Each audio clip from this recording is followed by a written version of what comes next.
ओम नमः शिवाय। ಭಾರತ್ ಮಾತಾ ಶಿವಶಕ್ತಿ ಅವತಾರ ಪರಮಾತ್ಮ ವಾಣಿ. ಓಂ. ಪಿತಾಶ್ರೀ ಶಿವ ತಂದೆಯ ನೆನಪಿದೆಯೇ? ಮುರಳಿಯ ದಿನಾಂಕ 14/5/2026. ಪ್ರಾತಃ ಕ್ಲಾಸ್. ಓಂ ನಮಃ ಶಿವಾಯ್. ಪ್ರೀತಿಯ ಮಕ್ಕಳೇ, ಪ್ರತಿದಿನ ನಿಮಗೆ ಪಾಲನೆ ಸಿಗುತ್ತದೆ, ಅಂದರೆ ಜ್ಞಾನಾಮೃತದ ಪಾಲನೆ ಸಿಗುತ್ತದೆ. ಆದ್ದರಿಂದ ಮಕ್ಕಳ ಖುಷಿಯ ಮಟ್ಟ ಏರುತ್ತಿರಬೇಕು. ಆದರೆ ಇಲ್ಲಿ ನಶೆ ಏರಿ ಹೊರಗೆ ಹೋದ ತಕ್ಷಣವೇ ಮುಗಿದು ಹೋಗಬಾರದು. ಒಂದು ದಿನ ಬರುತ್ತದೆ, ಆಗ ನೀವು ಬಹಳ ಖುಷಿಯಲ್ಲಿರುತ್ತೀರಿ. ಮಿರುವ ಮೌತ್ ಮಲುಕಾ ಶಿಕಾರ್, ಅಂದ್ರೆ ಬೆಕ್ಕಿಗೆ ಚೆಲ್ಲಾಟ, ಇಲಿಗೆ ಪ್ರಾಣ ಸಂಕಟ ಎಂಬ ಗಾಯನವಿದೆ ಅಲ್ಲವೇ? ಆದ್ದರಿಂದ ಪ್ರಾಣಿಗಳಂತೆಯೇ ಎಲ್ಲರೂ ಸಾಯುತ್ತಾರೆ. ನಿಮಗಂತೂ ಖುಷಿಯಾಗುತ್ತದೆ, ಏಕೆಂದರೆ ನಿಮಗೆ ಜ್ಞಾನವಿದೆ. ಓಂ ನಮಃ ಶಿವಾಯ. ನೀವು ನಿಮ್ಮ ಧರ್ಮವನ್ನು ಬೆಳೆಸುವುದಿಲ್ಲ. ನೀವು ಶ್ರೀಮತದಂತೆ ಎಲ್ಲರಿಗೂ ಮುಕ್ತಿ, ಜೀವನ್ಮುಕ್ತಿಯ ದಾರಿಯನ್ನು ತೋರಿಸುತ್ತೀರಿ. ಇದನ್ನು ಬೇರೆ ಯಾರೂ ತಿಳಿಸಲು ಸಾಧ್ಯವಿಲ್ಲ. ಮನುಷ್ಯರು ಇವರು ಯಾವುದೋ ಹೊಸ ಧರ್ಮವನ್ನು ಸ್ಥಾಪನೆ ಮಾಡುತ್ತಿದ್ದಾರೆ ಎಂದು ತಿಳಿದುಕೊಳ್ಳುತ್ತಾರೆ. ಗೊಂದಲಕ್ಕೊಳಗಾಗಬಾರದು. ಆದ್ದರಿಂದ ಅವರು ಕೋಪಗೊಳ್ಳುತ್ತಾರೆ. ಯಾರೇ ಆಗಿರಲಿ, ಇವರು ಯಾವುದೋ ಧರ್ಮವನ್ನು ಸ್ಥಾಪನೆ ಮಾಡುತ್ತಿದ್ದಾರೆ ಅಥವಾ ಈಶ್ವರನನ್ನು ಪಡೆಯಲು ಯಾವುದೋ ಹೊಸ ಸಂಸ್ಥೆಯನ್ನು ಮಾಡಿದ್ದಾರೆ ಎಂದು ಎಲ್ಲರೂ ತಿಳಿದುಕೊಳ್ಳುತ್ತಾರೆ. ನಿಮ್ಮ ಬುದ್ಧಿಯಲ್ಲಿರುವುದೇನಿದೆಯೋ ಅದು ಬೇರೆ ಯಾರ ಬುದ್ಧಿಯಲ್ಲಿಯೂ ಇಲ್ಲ. ಪ್ರಪಂಚವು ಸಮಾಪ್ತಿಯಾಗುತ್ತಿದೆ ಎಂದು ಅವರಿಗೆ ಗೊತ್ತೇ ಇಲ್ಲ. ನಾವು ನಮ್ಮ ರಾಜ್ಯಭಾಗ್ಯವನ್ನು ಸ್ಥಾಪನೆ ಮಾಡುತ್ತಿದ್ದೇವೆ ಎಂದು ಕೇವಲ ನೀವು ಮಕ್ಕಳಿಗೆ ಮಾತ್ರ ಗೊತ್ತಿದೆ. ವಿಕಾರಗಳ ಮೇಲೆ ವಿಜಯವನ್ನು ಹೇಗೆ ಪಡೆಯಬೇಕು ಎನ್ನುವುದನ್ನು ಯಾರೂ ಕಲಿಸುವುದಿಲ್ಲ. ಆದ್ದರಿಂದ ಎಲ್ಲರಿಗೂ ಇದು ಹೊಸ ವಿಷಯವೆನಿಸುತ್ತದೆ. ನಿಮ್ಮ ವಿಷಯವೇ ಬೇರೆಯಾಗಿದೆ. ಈ ಹಳೆಯ ಪ್ರಪಂಚದಿಂದ ಹೋಗಬೇಕಿದೆ. ಹೊಸ ಪ್ರಪಂಚದ ಸ್ಥಾಪನೆಯಾಗುತ್ತಿದೆ. ಇದು ಯಾರ ಬುದ್ಧಿಯಲ್ಲಿಯೂ ಇಲ್ಲ. 5 ವಿಕಾರಗಳನ್ನು ಗೆಲ್ಲುವುದರಲ್ಲಿ ಬಹಳ ಪರಿಶ್ರಮ ಬೇಕಾಗುತ್ತದೆ. ಈ 5 ಭೂತಗಳು ಅಷ್ಟು ಬೇಗನೆ ಹೊರಟು ಹೋಗುವುದಿಲ್ಲ. ಕಾಮ ವಿಕಾರವು ಖಾಸಗಿಯಾಗುತ್ತದೆ. ಕೋಪವು ಪ್ರೈವೇಟ್ ಆಗಿರುವುದಿಲ್ಲ. ತಕ್ಷಣವೇ ಬೌ ಎಂದು ಕಿರುಚಾಡಲು ಪ್ರಾರಂಭಿಸುತ್ತಾರೆ. ಯಾರಲ್ಲಿ ಕೋಪವಿದೆಯೋ ಅವರು ಅಸುರರು ಎಂದು ನೀವು ಮಕ್ಕಳಿಗೆ ತಿಳಿಸಲಾಗುತ್ತದೆ. ಅಂತವರ ಮಾತನ್ನು ಕೇಳಬೇಡಿ. ಡೆವಿಲ್ ಜೊತೆಗೆ ಜಗಳ ಮಾಡುತ್ತಾರೆ. ಆ ಸಮಯದಲ್ಲಿ ನಾವು ಈಗ ಅಸುರರಾಗಿದ್ದೇವೆ ಎಂದು ಗೊತ್ತಾಗುವುದಿಲ್ಲ. ಇಂತಹ ಸಮಯದಲ್ಲಿ ದೂರ ಸರಿದು ಬಿಡಬೇಕು. ಯಾವುದಾದರೂ ವಸ್ತು ಸಿಗದಿದ್ದರೆ ಬೌ ಮಾಡುತ್ತಾರೆ, ಅಂದ್ರೆ ಜಗಳವಾಡುತ್ತಾರೆ. ಲೋಭದಲ್ಲಿಯೂ ಬೌ ಮಾಡುತ್ತಿರುತ್ತಾರೆ. ಯಾವುದಾದರೂ ಆಸೆ ಪೂರ್ಣವಾಗದಿದ್ದರೆ ಬೌ ಎಂದು ಕಿರುಚಾಡುತ್ತಾರೆ. ಇಲ್ಲಿ ಇಂತಹ ಬೌ ಮಾಡಬಾರದು. ಲಕ್ಷಣಗಳು ಸಹ ಚೆನ್ನಾಗಿರಬೇಕು. ಕೊನೆಯಲ್ಲಿ ಸುಧಾರಿಸಿಕೊಳ್ಳುವುದಿದೆ, ಬೇಗನೆ ಸುಧಾರಿಸುವುದಿಲ್ಲ. ದೈವಿ ಗುಣವುಳ್ಳವರು ಬಹಳ ಮಧುರ, ಶಾಂತರಾಗಿರುತ್ತಾರೆ. ಕೋಪ ಬಂದರೆ ತಮ್ಮನ್ನು ದುಃಖಿಯನ್ನಾಗಿ ಮಾಡಿಕೊಳ್ಳುತ್ತಾರೆ ಮತ್ತು ಬೇರೆಯವರನ್ನು ದುಃಖಿಯನ್ನಾಗಿ ಮಾಡುತ್ತಾರೆ. ಯಾವುದಾದರೂ ವಸ್ತು ಸಿಗದಿದ್ದರೆ ಸೀನಿಯರ್ಸ್ ಬಳಿ ಬರಬೇಕು. ಪ್ರತಿಯೊಂದು ಮಾತಿನಲ್ಲಿಯೂ ಯುಕ್ತಿಯಿಂದ ನಡೆಯಬೇಕಾಗುತ್ತದೆ. ವಾಸ್ತವದಲ್ಲಿ ಯಾರು ಯಾರಿಗೂ ಬೈಯುವಂತಿಲ್ಲ. ಯಾರಿಗಾದರೂ ಬೈಯುವುದು ಎಂದರೆ ತಮ್ಮ ಕೈಗೆ ಕಾನೂನನ್ನು ತೆಗೆದುಕೊಳ್ಳುವುದಾಗಿದೆ. ಕಾನೂನನ್ನು ತಮ್ಮ ಕೈಗೆ ತೆಗೆದುಕೊಳ್ಳಬಾರದು. ಎಲ್ಲರಿಗಿಂತ ಲಾಫುಲ್ ತಂದೆಯಾಗಿದ್ದಾರೆ. ಪರಸ್ಪರ ಹೊಡೆದಾಡುವ, ಜಗಳವಾಡುವ ಬದಲು ತಂದೆಯ ಹತ್ತಿರ ಬನ್ನಿ. ಬಾಬಾ ಕೇಳುತ್ತಾರೆ, ಏನು ಬೇಕು? ನಿಮ್ಮಲ್ಲಿ ಭೂತವಂತೂ ಎಲ್ಲರಲ್ಲಿಯೂ ಇದೆ. ಪ್ರತಿಯೊಬ್ಬರಲ್ಲಿಯೂ ಒಂದಲ್ಲ ಒಂದು ಇದ್ದೇ ಇದೆ. ಆದ್ದರಿಂದ ತಮ್ಮ ದೇಹಾಭಿಮಾನದಲ್ಲಿ ಬಂದು ಎಲ್ಲವನ್ನೂ ಮರೆತು ಬಿಡುತ್ತಾರೆ. ತಂದೆ ತಿಳಿಸಿದ್ದಾರೆ, ಸ್ಮರಣೆ ಮಾಡಿ ಮಾಡಿ ಸುಖವನ್ನು ಪಡೆಯಿರಿ. ತಮೋ ಪ್ರಧಾನದಿಂದ ಮೇಲೇರುತ್ತಾ ಹೋಗುತ್ತೀರಿ. ಅತಿ ದುಃಖದಿಂದ ಅತಿ ಸುಖದಲ್ಲಿ ಹೋಗುವ ಈ ಶಿಕ್ಷಣವೂ ಸಹ ತಂದೆಯಿಂದ ಸಿಗುತ್ತದೆ. ಕಡಿಮೆ ನೆನಪು ಮಾಡಿದರೆ ಕಡಿಮೆ ಸಭ್ಯತೆ ಬರುತ್ತದೆ. ನಮ್ಮಲ್ಲಿ ಎಲ್ಲಿಯವರೆಗೆ ಮ್ಯಾನರ್ಸ್ ಇದೆ ಎನ್ನುವುದನ್ನು ಪ್ರತಿಯೊಬ್ಬರು ತಿಳಿದುಕೊಳ್ಳುತ್ತಾರೆ. ಬಾಬಾ ಸಹ ತಿಳಿಸುತ್ತಾರೆ, ನಿಮ್ಮ ಪರಿಶ್ರಮವನ್ನು ಹೆಚ್ಚಿಸುತ್ತಾ ಹೋಗಿ. ಯಾರೆಲ್ಲಾದರೂ ಕೋಪವಿದೆ, ಇನ್ನು ಯಾರೆಲ್ಲಾದರೂ ಏನಿದೆ, ಎಲ್ಲವೂ ಗೊತ್ತಾಗುತ್ತದೆ ಎಲ್ಲವೇ? ಎಲ್ಲಾ ಧರ್ಮಗಳು ತಮೋಪ್ರಧಾನವಾಗಿವೆ. ಈ ವಿಷಯ ಬಿಡಿ. ಪ್ರಪಂಚದ ವಿರುದ್ಧವಾಗಿದೆ. ನಾಟಕವೇ ಈ ರೀತಿ ಮಾಡಲ್ಪಟ್ಟಿದೆ. ನೀವೇ ಸ್ವಯಂ ತಿಳಿದುಕೊಳ್ಳುತ್ತೀರಿ. ಇವರೆಲ್ಲರೂ ಸಮಾಪ್ತಿಯಾಗುತ್ತಾರೆ. ರಾಮ ಹೋದ, ರಾವಣನೂ ಹೋದ, ಅವರ ದೊಡ್ಡ ಪರಿವಾರವೂ ಹೋಯಿತು. ಉಳಿದಂತೆ ನೀವು ಇರುವವರಾಗಿದ್ದೀರಿ. ಜನರು ನಿಮ್ಮೊಂದಿಗೆ ಶತ್ರುತ್ವವನ್ನು ಇಟ್ಟುಕೊಳ್ಳುತ್ತಾರೆ. ಇವರು ವಿನಾಶ ವಿನಾಶ ಎಂದೇ ಹೇಳುತ್ತಿರುತ್ತಾರೆ ಎಂದು ಹೇಳುತ್ತಾರೆ. ನೀವು ಬರೆಯುತ್ತೀರಿ, ಈ ವಿನಾಶದ ನಂತರ ವಿಶ್ವದಲ್ಲಿ ಶಾಂತಿಯಾಗಲಿದೆ. ಮನುಷ್ಯರದ್ದು ಕಲ್ಲಿನ ಬುದ್ಧಿಯಾಗಿದೆ, ಅವರೊಂದಿಗೆ ಜಗಳ ಇತ್ಯಾದಿ ಮಾಡಬೇಡಿ. ಕೇವಲ ಹೇಳಿ, ತಂದೆಯ ಆಜ್ಞೆಯಾಗಿದೆ, ಎಲ್ಲರೂ ಸಹೋದರ ಸಹೋದರರಾಗಿದ್ದಾರೆ. ತಂದೆ ಹೇಳುತ್ತಾರೆ, ನನ್ನನ್ನು ನೆನಪು ಮಾಡಿರಿ. ಭಕ್ತಿ ಮಾರ್ಗದಲ್ಲಿಯೂ ಹೇಳುತ್ತಾರೆ, ಬಾಬಾ ನೀವು ಬಂದು ಹೊಸ ಪ್ರಪಂಚವನ್ನು ಸ್ಥಾಪನೆ ಮಾಡುತ್ತೀರಿ. ಆಗ ನಾವೂ ಸಹ ಹೊಸ ಪ್ರಪಂಚದ ಮಾಲೀಕರಾಗುತ್ತೇವೆ.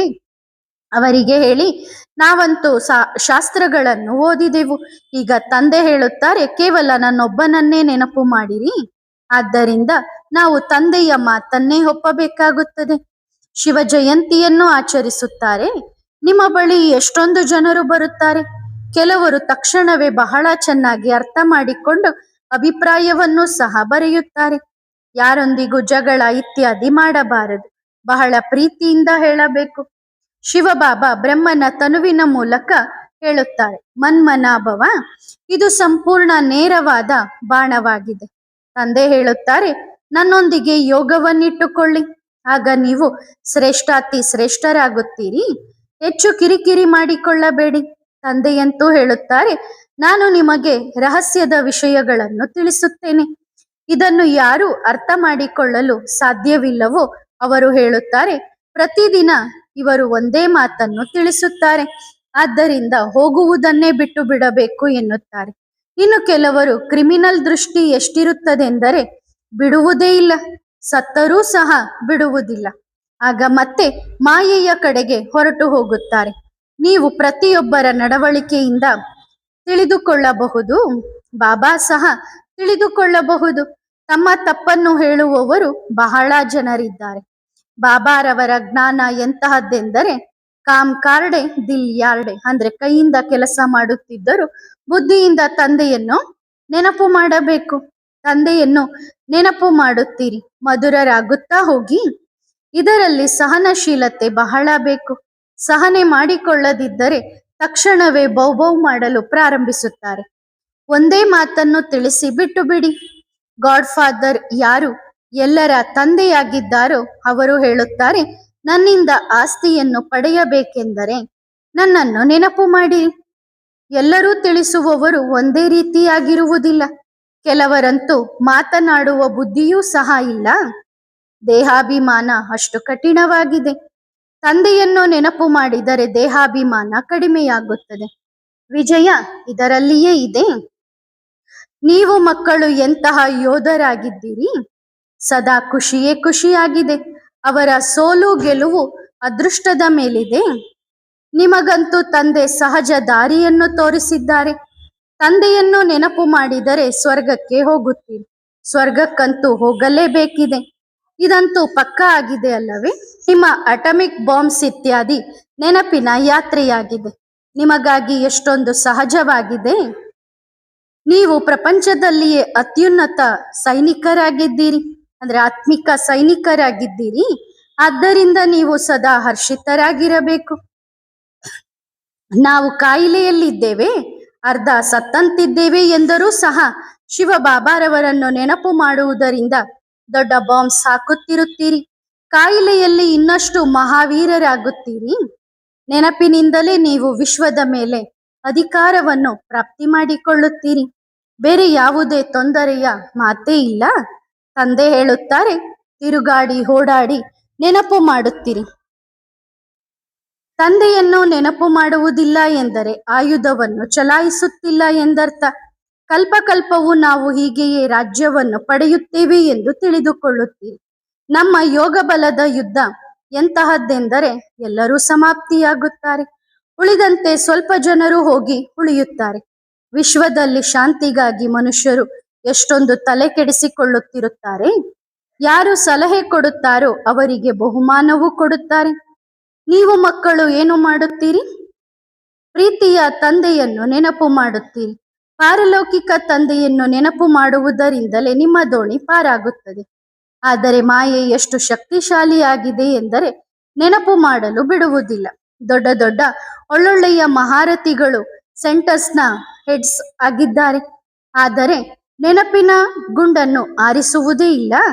ತಂದೆಯನ್ನು ನೆನಪು ಮಾಡುವುದರಲ್ಲಿ ಶಾಂತಿಯಲ್ಲಿ ಇರಬೇಕಾಗುತ್ತದೆ. ನೆನಪಿನಲ್ಲಿ ನಿಮ್ಮ ಮುಖವು ಬಹಳ ಹರ್ಷಿತವಾಗಿರಬೇಕು. ಇಡೀ ಸೃಷ್ಟಿಗೆ ಬಾಂಬ್ ಹಾಕುತ್ತೀರಿ, ಅಂದರೆ ಯೋಗ ಬಲದ ಬಾಂಬ್, ಯೋಗ ಶಕ್ತಿಯನ್ನು ಹರಡುತ್ತೀರಿ. ಈಗ ನಿಮ್ಮ ಸೈಲೆನ್ಸ್ನ ಯೋಗ ಬಲವು ಕೆಲಸಕ್ಕೆ ಬರುತ್ತದೆ. ಎಷ್ಟೊಂದು ಗಂಭೀರವಾದ ವಿಷಯವಿದೆ. ಒಳಗಡೆ ಬಹಳ ಖುಷಿ ಇರುತ್ತದೆ. ಹೇಗೆ ಸ್ತ್ರೀ ಪತಿಯನ್ನು ನೆನಪು ಮಾಡಿದರೆ ಬಹಳ ಖುಷಿಯಾಗುತ್ತಾಳೆ. ಕುಮಾರಿ ಜೀವನದಲ್ಲಿ ಅಷ್ಟು ಖುಷಿ ಇರುವುದಿಲ್ಲ. ಎಷ್ಟು ಮದುವೆಯಾದಾಗ ಅವರಿಗೆ ಖುಷಿ ಇರುತ್ತದೋ ಅಷ್ಟು ಕುಮಾರಿಗೆ ಮದುವೆ ಮಾಡಿಕೊಳ್ಳುವ ಚಿಂತನೆ ಇರುತ್ತದೆ. ನಂತರ ಮಗು ಪಡೆಯುವ ಚಿಂತನೆ.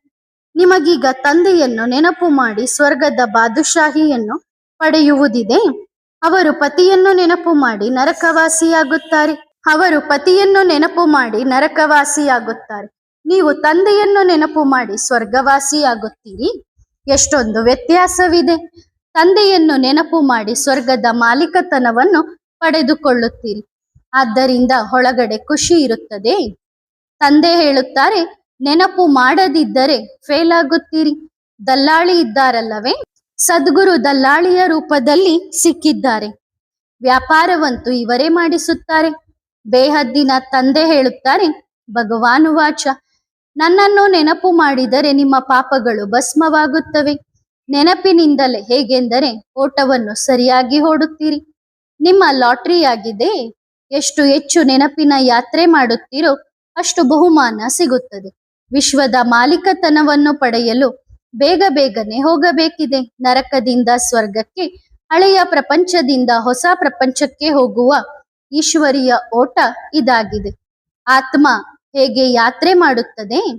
5,000 ವರ್ಷಗಳ ನಂತರ ಮನೆಗೆ ಹೋಗುತ್ತೀರಿ. ಎಷ್ಟೊಂದು ಖುಷಿಯಾಗಬೇಕು. ನರಕದಿಂದ ಸ್ವರ್ಗಕ್ಕೆ ಹೋಗುವ ಯಾತ್ರೆಯಾಗಿದೆ. ಇದರಲ್ಲಿಯೇ ತೊಡಗಿರಬೇಕು. ತಂದೆ ಮಕ್ಕಳಿಗೆ ಅದೃಷ್ಟಶಾಲಿ ನಕ್ಷತ್ರಗಳು ಎಂದು ಹೇಳುತ್ತಾರೆ. ಆದ್ದರಿಂದ ನೀವು ಅದೃಷ್ಟಶಾಲಿಯಾಗಿದ್ದೀರಲ್ಲವೇ. ಯಾರೆಲ್ಲ ಓಟವನ್ನು ಓಡುತ್ತೀರೋ ತಂದೆ ಮಕ್ಕಳನ್ನು ಖುಷಿಯಲ್ಲಿ ತರಲು ಬಹಳ ಭಿನ್ನ ಭಿನ್ನ ಪ್ರಕಾರದ ಯುಕ್ತಿಗಳನ್ನು ತಿಳಿಸುತ್ತಾರೆ. ನಿಮಗಂತೂ ತಂದೆ ಸಿಕ್ಕರು, ಇನ್ನೇನು ಬೇಕು? ಪರಮಾತ್ಮ ಬ್ರಹ್ಮಾಂಡದಲ್ಲಿ ವಾಸಿಸುವವರಾಗಿದ್ದಾರೆ. ಅವರು ನಿಮಗೆ ಸಿಕ್ಕರು, ಉಳಿದಂತೆ ಇನ್ನೇನು ಬೇಕು? ನೀವು ದೇಹಿ ಅಭಿಮಾನಿಯಾಗಿ ವಿಶ್ವದ ಮಾಲೀಕರಾಗುತ್ತೀರಿ. ಇಂಗ್ಲಿಷ್ನಲ್ಲಿ ಜಾಣರಾಗಿದ್ದರೆ ಬಾಬಾ ಹೊರಗೂ ಸಹ ಸೇವೆಗೆ ಕಳುಹಿಸಬಹುದು. ಆದರೆ ಇನ್ನೂ ಯೋಗ್ಯ ಆಗಿಲ್ಲ. ನಾವು ಯೋಗ್ಯರಾಗಿಲ್ಲ ಎಂದು ತಿಳಿದುಕೊಳ್ಳಬಹುದು. ಏಕೆಂದರೆ ದೇಹಾಭಿಮಾನವಿದೆ. ಯಾರದ್ದಾದರೂ ಕಲ್ಯಾಣ ಮಾಡುವ ಯೋಗ್ಯತೆ ಇಲ್ಲ. ನೀವು ಮಕ್ಕಳದ್ದು ಈ ವ್ಯಾಪಾರವಾಗಿದೆ. ನಿಮಗಾಗಿಯೇ ಈ ವ್ಯಾಪಾರ ಮಾಡುತ್ತೀರಿ. ತಂದೆ ಹೇಳುತ್ತಾರೆ, ನೀವು ಸುಖಿಯಾಗಿರಿ. ನನ್ನನ್ನು ನೆನಪು ಮಾಡಿ ಸುಖಿಯಾಗಿರಿ. ನೆನಪು ಮಾಡಿದರೆ ವಿಶ್ವದ ಮಾಲೀಕರಾಗುತ್ತೀರಿ.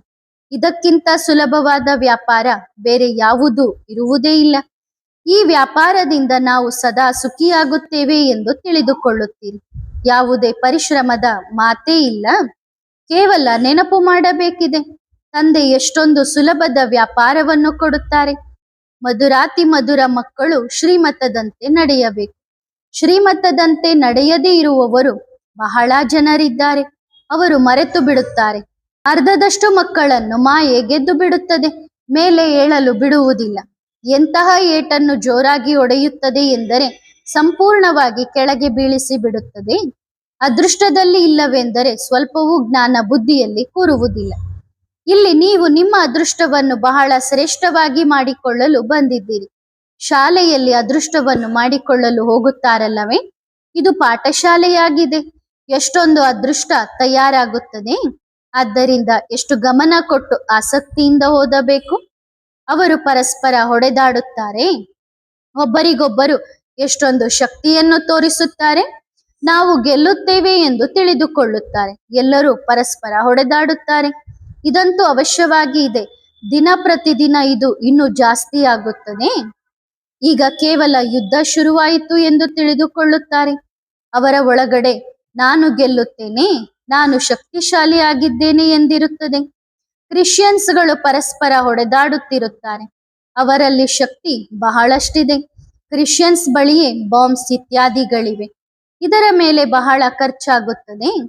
ಅವರ ಬಳಿಯಂತೂ ಬಹಳಷ್ಟಿವೆ, ಕತೆಗಳು ಇವೆಯಲ್ಲವೇ.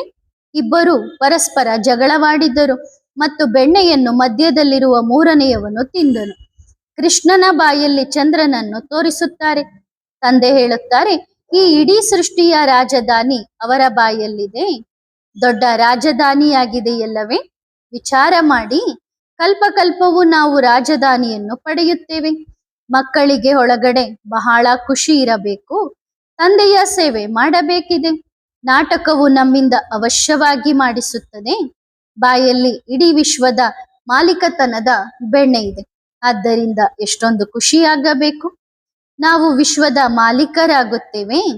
ಬಾಬಾ ಅವಶ್ಯವಾಗಿ ನಮ್ಮನ್ನು ಮಾಲೀಕರನ್ನಾಗಿ ಮಾಡುತ್ತಾರೆ. ಒಂದು ವೇಳೆ ನಾವು ಶ್ರೀಮತದಂತೆ ನಡೆದರೆ ನಂಬರ್ ವಾರ್ ನಶೆ ಇರುತ್ತದೆ. ನೀವೀಗ ಸಂಗಮ ಯುಗದಲ್ಲಿದ್ದೀರಿ. ನಿಮ್ಮ ಮುಖ ಆ ಕಡೆಗಿದೆ. ಸ್ಮಶಾನದ ಬಾಗಿಲಿಗೆ ಹೋದಾಗ ಮುಖವನ್ನು ತಿರುಗಿಸಿ ಆ ಕಡೆ ಮಾಡುತ್ತಾರೆ, ಕಾಲುಗಳನ್ನು ಊರಿನ ಕಡೆ ಮಾಡುತ್ತಾರೆ. ಈಗ ನೀವೆಲ್ಲರೂ ವಾನಪ್ರಸ್ಥದಲ್ಲಿ ಹೋಗುವವರಾಗಿದ್ದೀರಿ. ನಂತರ ಹೊಸ ಮನೆಗೆ ಹೋಗಬೇಕಿದೆ. ಶಾಂತಿಧಾಮ, ಸುಖಧಾಮವನ್ನು ನೀವೇ ತಿಳಿದುಕೊಂಡಿದ್ದೀರಿ. ಆದ್ದರಿಂದ ನೀವು ಮಕ್ಕಳು ಬಹಳ ಖುಷಿಯಲ್ಲಿರಬೇಕು. ನಿಮಗೆ ನಶೆ ಇರಬೇಕು. ನಂಬರ್ ವಾರ್ ಪುರುಷಾರ್ಥದ ಅನುಸಾರ ಆ ಖುಷಿ ನಶೆ ಇರುತ್ತದೆ, ನಂತರ ಇಳಿಯುತ್ತಾ ಹೋಗುತ್ತದೆ.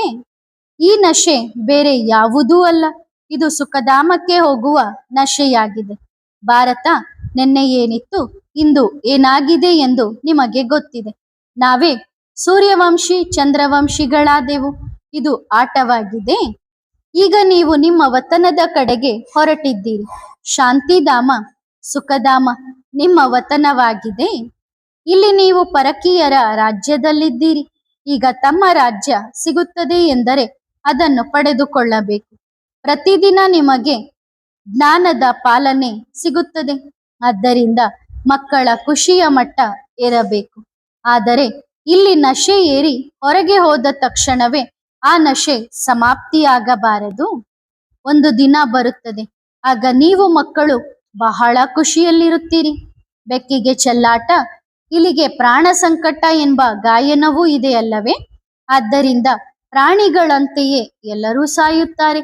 ಆಗ ನಿಮಗಂತೂ ಬಹಳ ಖುಷಿಯಾಗುತ್ತದೆ, ಏಕೆಂದರೆ ನಿಮ್ಮ ಹತ್ತಿರ ಜ್ಞಾನವಿದೆ. ನಾವು ಆತ್ಮಗಳು ಸಹ ಶರೀರವನ್ನು ಬಿಟ್ಟು ನಮ್ಮ ಮನೆಗೆ ಹೋಗುತ್ತೇವೆ. ಮತ್ತೆ ಹಿಂದಿರುಗುವಷ್ಟರಲ್ಲಿ ಎಲ್ಲವೂ ಸರಿಯಾಗುತ್ತದೆ. ಮಕ್ಕಳ ಖುಷಿಯ ಮಟ್ಟವು ಸದಾ ಏರಿರಬೇಕು. ನಾವೀಗ ಸುಖಧಾಮಕ್ಕೆ ಹೋಗುತ್ತೇವೆ. ನಂತರ ದುಃಖ, ಕಾಯಿಲೆ ಇತ್ಯಾದಿಗಳ ಮಾತೇ ಇಲ್ಲ. ಚೀಚಿ ಶಬ್ದಗಳನ್ನು ಕೇಳುವ ಮಾತೇ ಇರುವುದಿಲ್ಲ. ಒಳ್ಳೆಯದು. ಇದು ಸತ್ಯ ನರನಿಂದ ನಾರಾಯಣನಾಗುವ ಕಥೆಯಾಗಿದೆ. ಯಾವುದಕ್ಕೆ ಸತ್ಯ ಅಮರ ಕಥೆ ಎಂದು ಹೇಳುತ್ತಾರೆ, ಮೂರನೇ ಕಣ್ಣಿನ ಕಥೆ ಎಂದು ಹೇಳುತ್ತಾರೆ. ಈ ಕಣ್ಣುಗಳಿಂದ ಬಲೆ ನೋಡಿ, ಆದರೆ ಮೂರನೇ ಜ್ಞಾನದ ಕಣ್ಣಿನಿಂದ ತಮ್ಮ ಶಾಂತಿಧಾಮ, ಸುಖಧಾಮವನ್ನು ನೆನಪು ಮಾಡುತ್ತೀರಿ. ಹೀಗೆ ಯಾರೂ ಎಂದಿಗೂ ಕಲಿಸಲು ಸಾಧ್ಯವಿಲ್ಲ. ತಂದೆಯೇ ಬಂದು ಹೇಳುತ್ತಾರೆ, ತಂದೆಯನ್ನು ನೆನಪು ಮಾಡಿ ಮತ್ತು ಆಸ್ತಿಯನ್ನು ನೆನಪು ಮಾಡಿ, ಶಾಂತಿಧಾಮ ಮತ್ತು ಸುಖಧಾಮವನ್ನು ನೆನಪು ಮಾಡಿರಿ. ಉಳಿದಂತೆ ಈ ಕಣ್ಣುಗಳಿಂದ ಏನೆಲ್ಲ ನೋಡುತ್ತೀರೋ ಅದನ್ನು ಮರೆತು ಬಿಡಿ. ತಂದೆ ಹೊಸ ಮನೆಯನ್ನು ಕಟ್ಟುತ್ತಾರೆ, ಅಂದರೆ ಹಳೆಯದರ ಮೇಲಿನಿಂದ ನಿಮ್ಮ ಮನಸ್ಸು ತೆಗೆದು ಹಾಕಬೇಕಲ್ಲವೇ. ಇದು ಸಹ ಹೀಗೆಯೇ ಆಗಿದೆ. ಈಗ ಉಳಿದಿರುವುದು ಇನ್ನು ಸ್ವಲ್ಪ ಸಮಯ. ಆದ್ದರಿಂದ ತಮ್ಮ ಶಾಂತಿಧಾಮ ಮತ್ತು ಸುಖಧಾಮವನ್ನು ನೆನಪು ಮಾಡಿರಿ. ಕಲಿಸುವಂತಹ ತಂದೆಯನ್ನು ನೆನಪು ಮಾಡಿದರೆ ಅಲ್ಲಿಗೆ ತಲುಪುತ್ತೀರಿ. ನಂತರ ಯಾರು ಎಷ್ಟು ನೆನಪು ಮಾಡುತ್ತಾರೋ ಈ ಹಳೆಯ ಪ್ರಪಂಚದಲ್ಲಿ ಪರಕೀಯರ ರಾಜ್ಯದಲ್ಲಿ ಉಳಿದಿರುವುದು ಇನ್ನು ಸ್ವಲ್ಪ ಸಮಯವಿದೆ. ಇದೇನು ನಮ್ಮ ರಾಜ್ಯವಲ್ಲ, ಇದಂತೂ ಪರಕೀಯರ ರಾಜ್ಯವಾಗಿದೆ. ರಾವಣನ ರಾಜ್ಯ ಇಡೀ ಪ್ರಪಂಚದ ಮೇಲಿದೆಯಲ್ಲವೇ. ಕೇವಲ ಲಂಕೆಯಲ್ಲಿ ಮಾತ್ರವಲ್ಲ, ಇಡೀ ಪ್ರಪಂಚದಲ್ಲಿ ರಾವಣನ ರಾಜ್ಯವಿದೆ. ಇದನ್ನು ಬೇಹದ್ದಿನ ವಿದೇಶಿ ರಾಜ್ಯ ಎಂದು ಹೇಳಲಾಗುತ್ತದೆ. ಪ್ರತಿಯೊಬ್ಬ ಮನುಷ್ಯನಲ್ಲಿಯೂ ಈ 5 ಭೂತಗಳ ಪ್ರವೇಶತೆ ಇದೆ. ಓಂ ನಮಸ್ತೆ. ಒಳ್ಳೆಯದು.